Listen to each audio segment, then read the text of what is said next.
अल्हम्दुलिल्लाह आज से रमजान पाक का मुबारक महीना चालू होने वाला है। और क्या मैं रमजान का चांद देख पाया? चलिए मैं आपको बताता हूँ। तो हेलो गाइस, अस्सलाम वालेकुम। मेरा नाम है मोहम्मद कैफुल्ला, मैं हूँ बिहार के गया जी से। और सुबह उठते ही मेरे को जाना था काम पर, इसीलिए हम लोग निकल लेते हैं साइड की तरफ। और कुछ देर सफर करने के बाद हम लोग पहुँच जाते हैं कासमा गाँव में। और यहाँ आते ही सबसे पहले देख लेते हैं हम लोग यहाँ का मस्जिद। माशाल्लाह यहाँ का मस्जिद तो बहुत खूबसूरत है। यहाँ से कुछ देर सफर करने के बाद हम लोग पहुँच जाते हैं साइड पे। और साइड पे आज काम रहता है फिनिशिंग का, इसीलिए हम लोग सब काम करने लगते हैं। और सामान का भी ऑर्डर मारा हुआ था, इसीलिए हम लोग सब मिल के काम कर ही रहे थे। तो कुछ देर के बाद सामान भी आ जाता है, इसीलिए हम लोग देखने लगते हैं, सब सामान को मिलाने लगते हैं। और मिलाने के बाद सब सामान फाइनल हो जाता है, इसीलिए हम लोग लग जाते हैं काम। फाइनली कुछ देर मेहनत करने के बाद हम लोग बोर्ड में करंट भी दे देते हैं। बोर्ड में करंट देने के बाद हम लोग को चेक करना रहता है कि हर बोर्ड में करंट आ रहा है या नहीं आ रहा है, इसीलिए हम लोग सब लाइट जला जला के चेक करने लगते हैं। और कुछ देर मेहनत करने के बाद हम लोग को मालूम भी चल जाता है कि सारा बोर्ड में करंट आया हुआ है, इसीलिए हम लोग सब मेहनत करके सब बोर्ड को कसने लगते हैं। और सब बोर्ड को कसने के बाद हम लोग को मालूम चलता है कुछ सामान घट गया, इसीलिए हम लोग निकल जाते हैं वहाँ से गया की तरफ। और गया में जैसे ही ढुकते हैं तो देखते हैं कि यहाँ तो रमजान आने की खुशी में रोडी पर मिलाद कराया जा रहा है जी। खैर यहाँ से कुछ देर सफर करने के बाद हम लोग पहुँच जाते हैं इलेक्ट्रिशियन दुकान के पास। और इलेक्ट्रिशियन दुकान के पास जाने के बाद हम लोग सब सामान का ऑर्डर देने लगते हैं। और सब सामान को लिखवाने के बाद हम लोग इंतजार करने लगते हैं सब सामान को निकालने का, इसीलिए सब भैया निकाल रहा था, हम लोग देख रहे थे। इसीलिए कुछ देर मेहनत करने के बाद फाइनली हम लोग का सामान भी निकल जाता है। इसीलिए हम लोग सब सामान को थैला में डालकर पैकिंग करने के बाद हम लोग निकल जाते हैं बिरयानी खाने के लिए।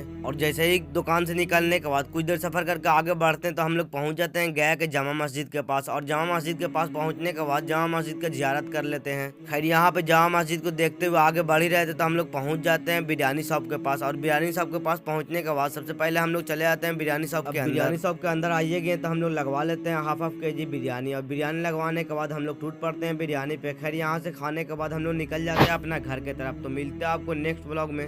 वीडियो कैसा लगा कमेंट में बताइएगा। तो वीडियो को लाइक शेयर जरूर कर दीजिएगा, आप फॉलो भी कर लीजिएगा अपने भाई को। आप लोग को मेरे तरफ से चांद मुबारक रमजान का। और हम लोग तो रमजान का चांद नहीं देखे, आप लोग में से कोई भी भाई देखा कमेंट में बताइएगा। तो